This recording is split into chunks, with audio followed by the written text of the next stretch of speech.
Well, thank you, General, for that very kind introduction. Good morning, Defense Secretary, Professor Perez, honored guests, ladies and gentlemen. It's with great pleasure that I'm attending this conference on a topic of international significance on irregular warfare. Now, I intend to talk first about what I'm not going to talk about, then tell you what I'm going to talk about. I'm not going to discuss the Sri Lankan counterinsurgency campaign in detail because the audience here will hear from the practitioners of the art today and tomorrow and the day after. Sri Lanka, as has been said, won the first counterinsurgency victory of the 21st century. This comes as a remarkable achievement in light of the protracted, bloody nature of this conflict. As the English political philosopher Thomas Hobbes, let me paraphrase him, said about the state of nature, I'm going to say about irregular war. It's essentially they're nasty, brutish, and long, not short.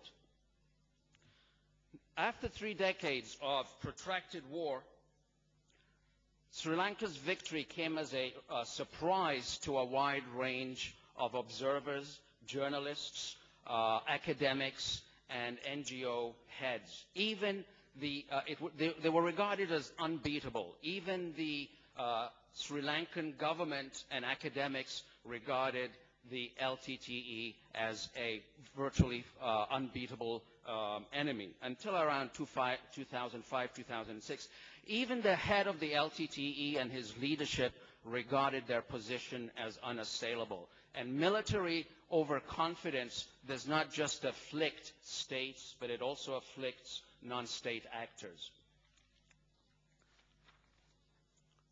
Sri Lanka's victory took considerable planning, restructuring, and vast resources after years of deadlock. It's not my intention here to revisit what's been previously said eloquently and what will be said later on. I don't want to engage in a long introduction. I want to start by pointing out that I'm going to put this insurgency and counterinsurgency campaign in comparative perspective, how it measures to other campaigns that have taken place in history, currently, across cultures, across environments and terrains. In the wonderful book, Alice in Wonderland, by Lewis Carroll, the White Rabbit asks the Mad King, "Where shall I begin, please your majesty?"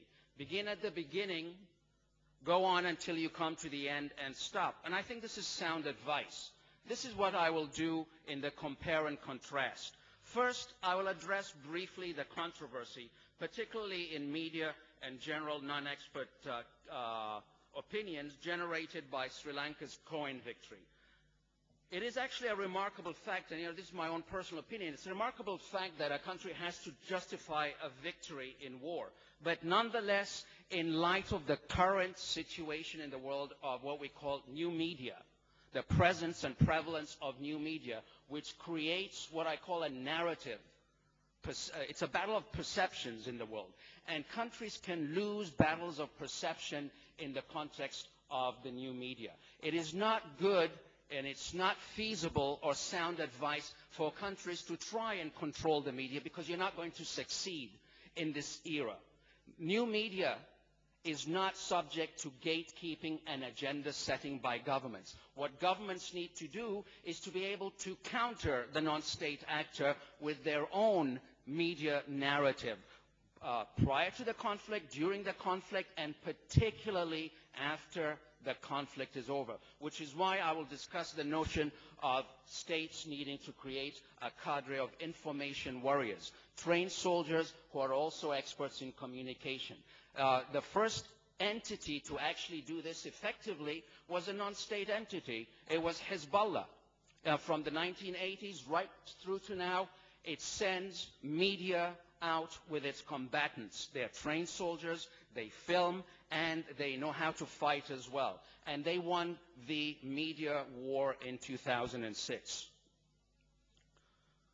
Second, I wish to highlight the very important issue and this is, I'm going to get into some methodology here.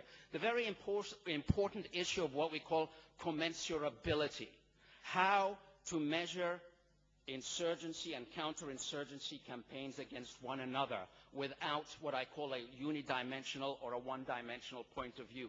In other words, do not take the Malaya template and say, oh yes, it applies to Iraq, it applies to Sri Lanka, it applies to everywhere else that British soldiers go off and tell us it is the right approach to adopt. There is the issue of commensurability. And I think the best person to tell us about commensurability is actually the best theoretician and practitioner of irregular war during the last century. I'm talking here about Mao.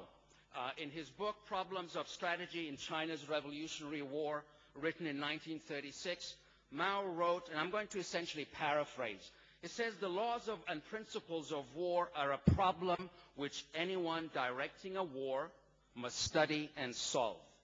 The laws of revolutionary war are also a problem which you must study and solve. The laws of China's revolutionary war are a problem that we, the Chinese revolutionaries, must study and solve. What he is essentially doing here, he is trifurcating, rather than bifurcating, trifurcating war into the general principles of regular war, the general principles of revolutionary war, and the specific peculiarities of China's revolutionary war.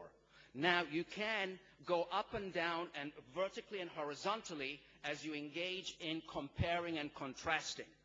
But what he calls a shallow metaphysical approach is the approach of somebody who says, well, I can take China's template and apply it willy-nilly to the Vietnam case. I can take China's template and apply it to Malaya. You cannot. There are specific generalities that are common to all wars, as we know.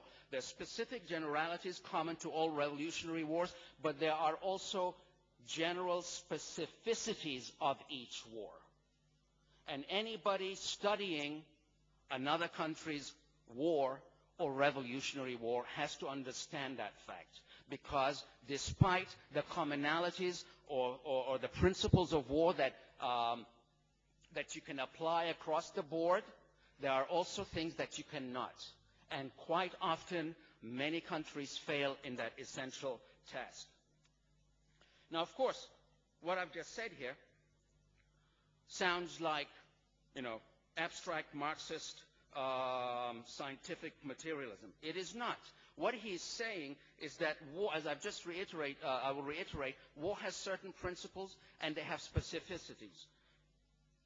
And he also proceeds that unless you study a particular war, and let me paraphrase him, it is well known that when you do anything, unless you understand the actual circumstance, its nature, and relations to other things, you will not know the laws governing it, or know how to do it, or be able to do it well.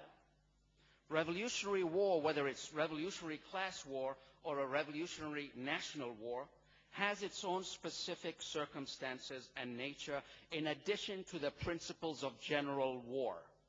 China's war, in addition to the principles of general war and principles of revolutionary war, has certain specificities that do not migrate.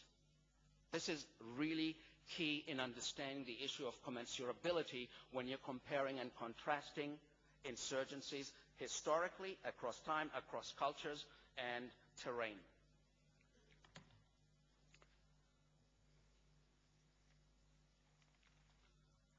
The bigger picture of what Mao is saying in the context of this paper or study is the following pedagogical, theoretical, and practical points. When journalists, analysts, and policymakers wish to make observations about or analysis of a certain conflict that they really do not know much about, they better have an idea of what they're talking about. You cannot compare and contrast without taking into consideration what is general, what is specific, and what is peculiar to a specific country. In short, all wars are similar, but no two wars are the same. When a country is faced with a war, particularly an internal war, and is in the process of learning intellectually and practically, it had better learn what is common to its war and other similar wars, and what is different and why. In other words, to use an American expression, there is no cookie-cutter template for all irregular wars. The Malaya template does not apply to every single incidence of guerrilla and counter-guerrilla war in the post-1960 world. When a country, particularly one faced with an internal war, is trying to learn the lessons of other states' successes or failures, its government and military establishment must learn properly to understand thoroughly the lessons of Case X, that is to say, what it can adopt effectively and what it must discard as being irrelevant and inapplicable to its way of fighting, its environment, culture, and circumstances. Because despite the fact that every specific irregular war is unique, they all have certain similarities, lessons to be learned, and recurring events or phenomena, some of them quite disturbing for states from the perspective of the state. In almost every case that I have studied to compare Sri Lanka with, ranging here from Afghanistan, Iraq, Lebanon, the Fertile Crescent, Colombia, the Colombian government against the FARC, and Peru's government against Sendero Luminoso. In almost every case I have studied, the state is woefully unprepared for irregular war. In about every case of irregular war, the intelligence organizations are geared for conventional war and not for the peculiarities of irregular war. Being a conventional warrior, intelligence warrior, means that you engage in what we call generally the bean counting aspect of intelligence gathering and implementation rather than in social intelligence, understanding the nuances of a society and the culture, especially your own.